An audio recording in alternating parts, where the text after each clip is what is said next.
All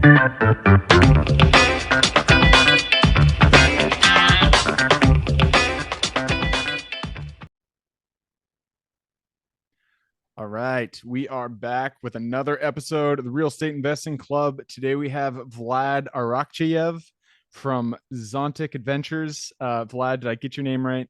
Yeah, perfect. Heck yes. It's always a roll there. Vlad is a multifamily man, a land developer, and he does JV partners. And he is out of. I didn't catch where you're from, Vlad. Where are you guys I'm in investing? Jersey. I'm in Jersey. Jersey. Nice. I love it. All right, Vlad. Well, thank you very much for hopping on the show.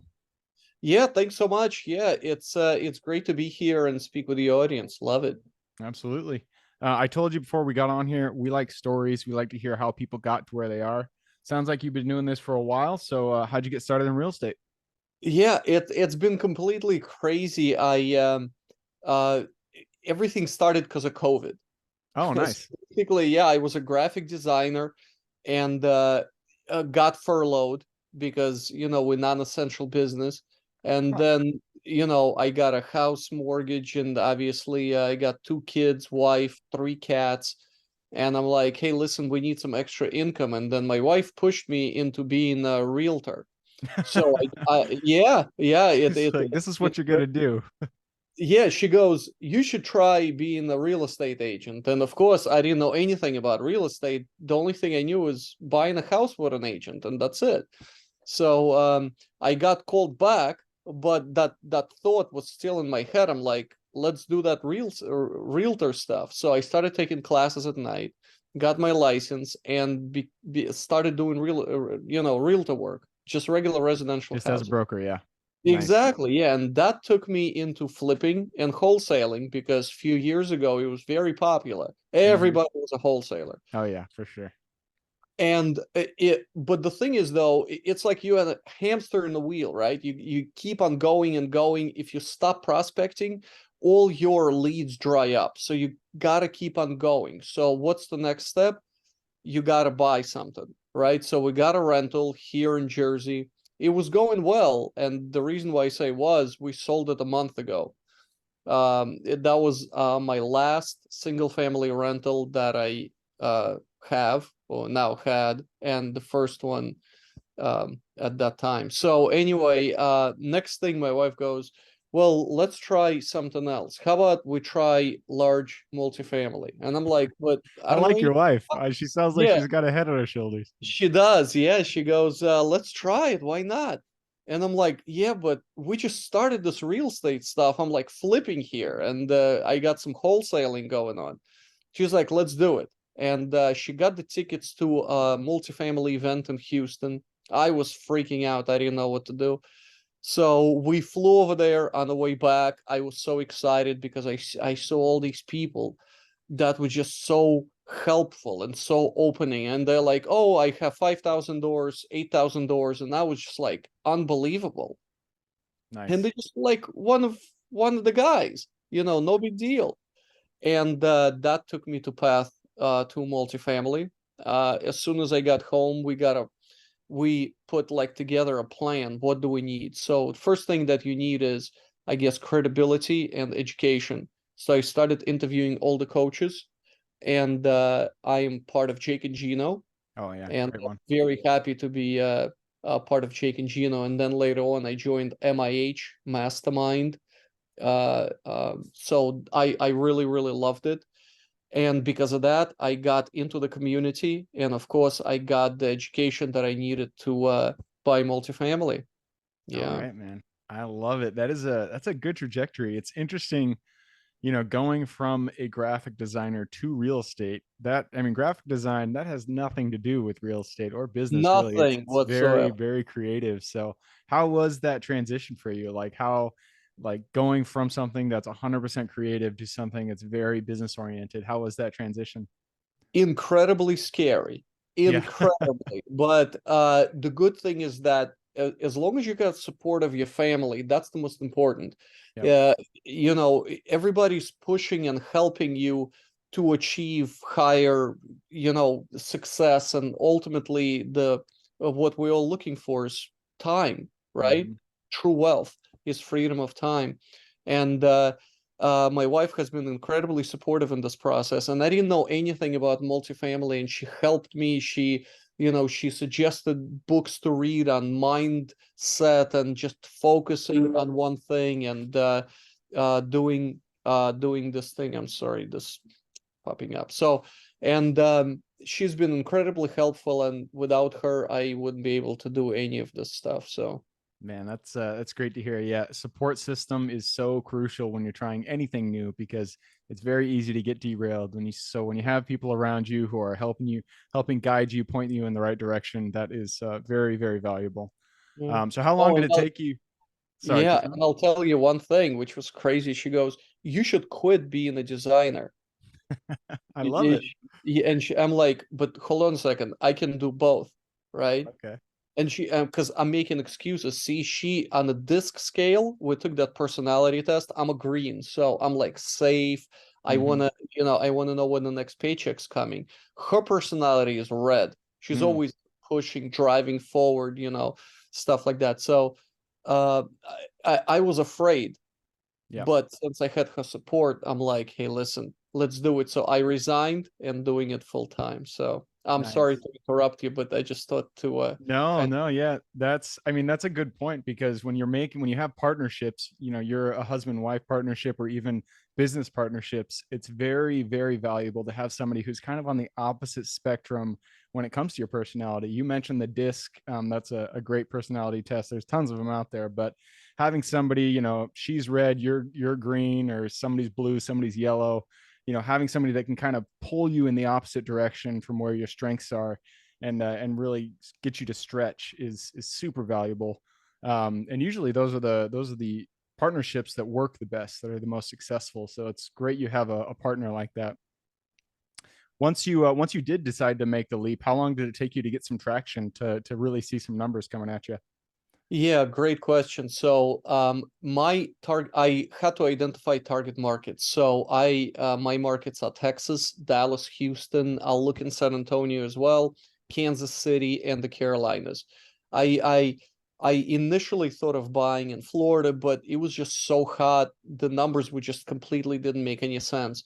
So I moved or dropped Florida. Plus, I wanted to be focused, especially on two markets, and then just Carolina kind of happened because of the relationship I developed in the community and Jake and Gino.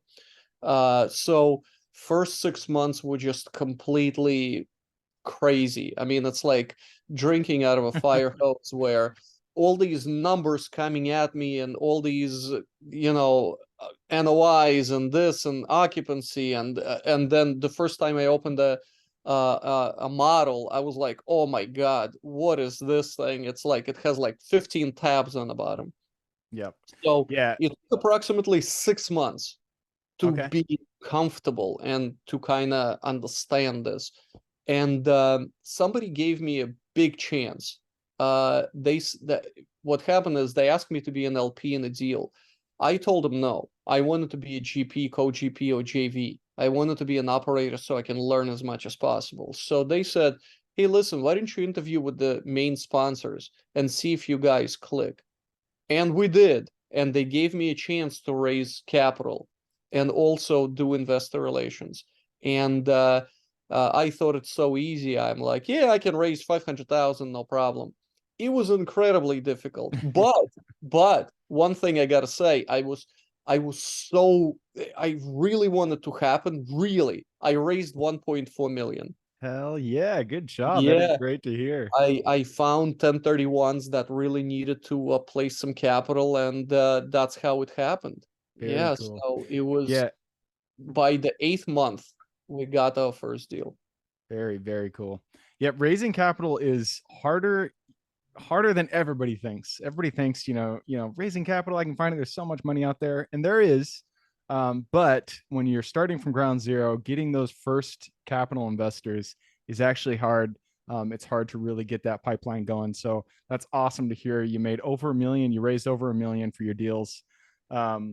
And it took you 6 months, which is 6 months to start to feel comfortable, which kind of makes sense. I used to work as a consultant in corporate, and that you starting new gigs all the time, And it usually took me about 6 months to kind of feel like I was, you know, understanding what I was doing. So makes sense there. I'm going to move us on a little bit because this is, as I said, it's a shorter podcast. And so I want to talk a little bit deeper about what you guys are doing today. I know you guys focus on multifamily, but you already talked about land development and rezoning that you guys are doing down there in Florida. That's something I am particularly interested in. So let's go there. Rezoning is a strategy itself and a good way to create new product in an area where cap rates are really compressed. And so how did you take us through your rezoning deal? How'd you find it? How'd you decide that rezoning and building was the right choice for you? Just take us through everything about that deal. Yeah, it was basically the deal is in Bradenton, so it's right by Sarasota. Okay. It's only 7 units on it, and a lot of people were, I guess, passing on the deal because there's just 7 doors. It was just too little for the big guys, and I guess too big for single family guys. Also, it's not But just land. There's already a structure on there. yeah, there's a Okay. 7 unit apartment complex on it. The structure, yeah. But the thing is, a lot of people were missing that it was sitting on 8 acres of land, 8 acres. And the person who was looking at it, he actually lives down there and he worked in that department. And he goes, I mean, he did the rezoning before, and he looked at it and he called the county and he goes, what if we rezone this into an affordable housing? Okay. And we can build 96 apartments just from the looks of it, and because it's of housing shortage, they told him, oh yeah, absolutely, if you're gonna do that, then we're gonna push it forward because it housing is needed, especially in Florida, as we can see. So we started the process approximately 3 months ago, 4 months ago. It's been going great. They going through a bunch of studies, like you have all these environmental issues, and I mean, not issues but studies. Then you have traffic studies and congestion and stuff like that. So we estimate that it should be done by October, Okay. which is fairly quick. I mean, 9 to 12 months, I would say. So the goal after that is we can definitely build 96 apartments on that land, but we can actually sell shovel-ready land, or we can partner with a builder and build it ourselves. So there's multiple exit strategies there that we can really, especially I like, because in this market, you see how it is. Everything's kind of on a downswing now. So we want to have multiple exit strategies and be all good. But that deal is a JV, Okay. so there's no other investors. It's all us. Very So cool. Yeah, I really like rezoning as a strategy because there are so many different types of exit strategies that you can take. I mean, a lot of people will use that as their business model where they find land, rezone it, and then just resell it immediately yeah. to a developer to build out. And there's some pretty big paychecks if you're finding something, maybe it's zoned farmland or it's zoned single family, and you can turn it to commercial, multifamily, high density, anything like that. You can really see a big paycheck there. So it's awesome to see that you guys are executing that strategy, and it's really cool that there was already a property on there because that means you're cash flowing while you do the rezone. It's a good strategy to be executing on. When it comes to your guys's your big vision, what is it that you guys are trying to accomplish in the next 2 to 3 years? Yeah, great question. I mean, 2 to 3 years. I'm taking these classes with Dr. Hardy. He's written the books Gap and the Gain and Who Not How. Hmm, So and the new book 10x is better than 2x. So I'm 10xing everything. love it. Uh, According to him, so I'm picturing how my future self would be and where I want to be and bringing it back to today. And I want to have 20,000 apartments. Wow. Yeah. All right. And That's 10x right there. it is. And it's totally doable if you think about it, because my goal for first year was 200 doors. I got 300.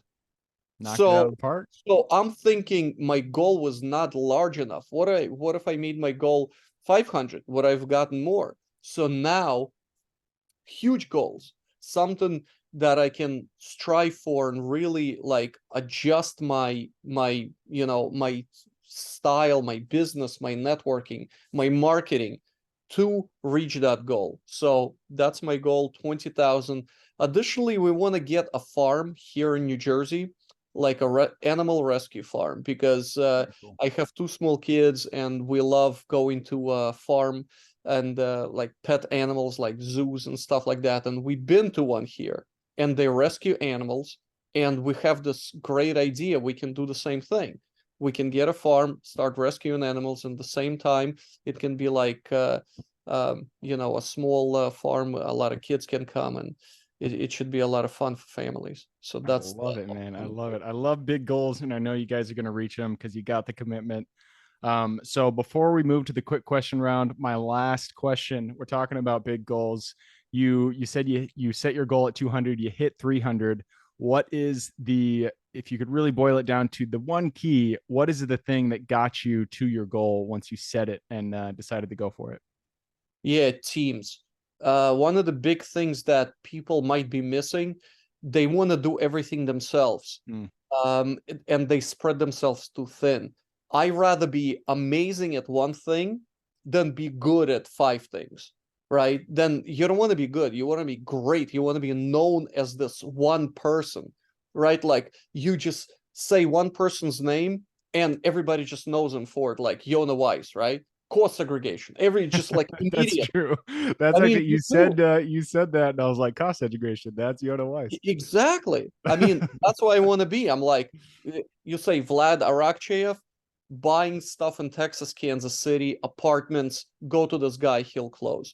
So that's my goal. So building a team is crucial. I know my team for over a year now, and I trust them. We are working together. We've done, I don't know, several deals right now. I don't know, 500 plus doors. So I not only I trust them, they're a great group of people, solid operators, smart, and also have their own strengths. So we all bring something different to a table and making the team work. So if you want to succeed in this business, get a team first, and not just anybody that you like, but really like think if you want to be with that person for next 5 years, because it's a long-term goal. So 5 years and then just kind of count backwards. So get yourself a team. I love it, man. That is the best advice you can give is team up with other people because you're right. At the beginning, you really want to do it yourself, but then you realize you can't do it yourself. What's that one? There's a phrase, if you want to go fast or something, go with your alone. If you want to go far, go with the team. So I can't Yeah. remember what the actual phrase is, but the gist is if you really want to have an impact, you got to team up with other people. Oh yeah. And on that note, I am going to move us to the quick question round. Are you ready? Ready.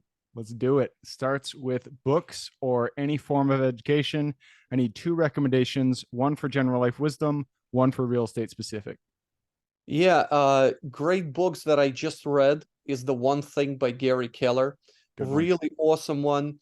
Basically, you identify a thing that's moving you to the next level. You don't, like I said, you don't have to do a lot of things. Just find one thing that you're really, really good at.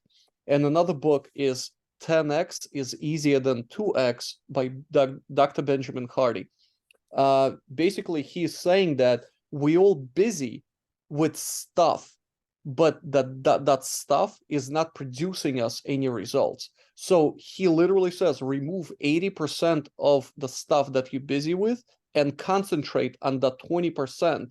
That's gonna get you to the next level. That's gonna 10x your goal. So delegate, block out time, just eliminate stuff.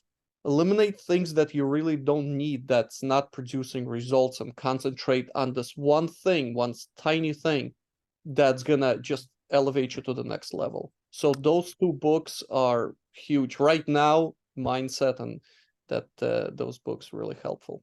I love it. The 80-20 rule. Absolutely. All right. Next question and is for your younger self. So let's go back to the Vlad who was still a graphic designer. He was, working behind his desk. Go to him, look him in the eye, give him one piece of advice moving forward. Oh boy, drop what you're doing and get into real estate. But I would just tell him, you know what? Don't be afraid to be uncomfortable. Mm, Get yourself out of that comfort zone and just be uncomfortable. If you're comfortable with what you're doing, you're just cruising. You just at your potential, maybe even below that potential. But we all got so much more. So if you take yourself out of that comfort zone and really push yourself, then you really, really will be successful. So everybody has it. You just gotta like kick somebody in the butt, really get them out of their seat and move them. So that's what I would say to my future self. Get uncomfortable and do it fast. man, all right. If anybody out there is listening and you guys are listening through multiple episodes, I want you to email me with the number of people who said during this question that they wish they started earlier. Email me that number because I think it's got to be 90%. So if you are listening and you're younger or you're just getting started in real estate, everybody wishes they started earlier. So get started, get out there, get a deal done. You're not going to regret it. Yeah. Moves us on to the next question. And this is about your business. As you said, businesses are built on teams. So, what are the first three positions you hired or partnered for? And would you do it in a different order if you did it again today? Not really. They were all together. I three positions as the underwriter, even though I do underwriting, but I'm not a pro at it, right? It takes me like 5 hours. I'm just it's not me. Yeah. So so underwriter, absolutely a person that's really good with numbers. And also, since I'm in New Jersey and I'm buying in Texas, you need boots on the ground. So you need somebody to meet with brokers, somebody to go to the property, walk the property. So those are the two things that you really gotta consider. In my case, underwriter and somebody to walk the property, because unless you live there, then you might. How about if you live, like for example, where you buy, then you might be considering somebody like um, going direct to seller, maybe somebody who would be comfortable at speaking with brokers or going and door knocking or something like that. That can be another position that's pretty valuable. Cool. Love it. All right. Next question. And this is about the US. A lot of square miles out there, a lot of opportunity. Give me one metro, one city that you're most excited about investing in today. Yeah, I'm very bullish on Dallas. I Dallas. Love it. really like Dallas market. Yeah, I would say Dallas, because I if you ask me maybe 6 months ago, I would say Houston, but taxes are kind of killing some of the deals. Taxes are really, really high over there. But now we're underwriting at nearly 2,000 per door. But hey, listen, if the deal works, it works, right? Yeah. So Yeah. If it I works, it I would works. say Dallas. Dallas is a great market. It's my favorite. We own a couple self storage. I was telling you out there, so love to hear that. Next question is about mentors. None of us are islands. We all stand on the shoulders of giants. So, who is one mentor who has contributed significantly to your career today? Yeah, Jake and Gino. It's the group that I signed up with. I interviewed like 6 or 7 multifamily basically mentors, and I picked Jake and Gino. It's a true family. Everybody's helping everybody else. It's a great community. I could not be happier with them. If you need education, stuff like that, yeah, definitely interview them all and go with the one that you click with. So my biggest, I gelled with Jake and Gino. Nice. Yeah, I had Gino on the podcast a while back, and yeah, he's a great guy. I'm sure for multifamily, those guys are premier. So, moves us to the second to last question. This is about your strengths. We are all gifted with gifts that we uniquely provide this world. So, what is your Superman strength? My biggest thing right now is since I was a graphic designer, it's kind of marketing. So I'm Hmm. kind of continuing with that thing. So I'm doing marketing. Also, and marketing kind of coincides with reaching out directly to brokers and sellers. So I'm going direct to seller. That's how I found a few deals, and especially the last deal in Kansas City. So those are my strengths, and also I'm trying out obviously capital raising. Yep. Everybody needs money, so yeah, it's one of the big things that everybody you have to be a capital raiser. You just Yeah. have to. If So you're in real estate, you got to be either you have to be yourself a capital raiser or you have to partner with somebody who does it because yeah, capital is what gets deals done. sure. Um, so, hey, man, that leads us to the last question. This is for listeners. You've given us a lot to think about. I'm sure people want to reach out and get in contact with you. What is the best way for them to do that? Yeah, I'm all over social media. Facebook, LinkedIn, Instagram, Vlad Arakcheyev. You can check out my website, zonticventures.com. Reach out. Yeah, absolutely. There's never a bad time to get into real estate. Do not wait for this quote unquote perfect time. Oh, the prices are too high. It's too low. The rates are here. No, there's always a perfect time to get in. And if you, let's say, doing something else, and just don't have the time or the energy or the capacity, you can be a passive investor and still benefit from multifamily and still get the cash flow, the tax bonuses, and everything that comes with real estate. So you don't want to be active? Perfectly fine, no problem. Try out passively. You never know. You will love it so much that you'll never leave. So There you go. That is zonticventures.com. I'm going to put that URL in the show notes. So if you guys want to reach out to Vlad and learn a little bit more about what his company does, just click that little more in the description. It'll pull down the full description, and in there you can find Vlad's link. All right, Vlad, that wraps it up. Thank you very much for hopping on the show. of course, thank you so much. I really, really appreciate the opportunity, and let's crush it together. Absolutely. For everybody who's here with us today, thank you guys for showing up. You are the reason we do this. So if you guys have any questions whatsoever, reach out to me, Gabe at the realestateinvestingclub.com. And if you guys want to support the show, all we ask is give us a like, subscribe, all that jazz, whatever you need to do to give us a little thumbs up. That's what we're looking for. Other than that, I hope you guys have an absolutely fantastic week.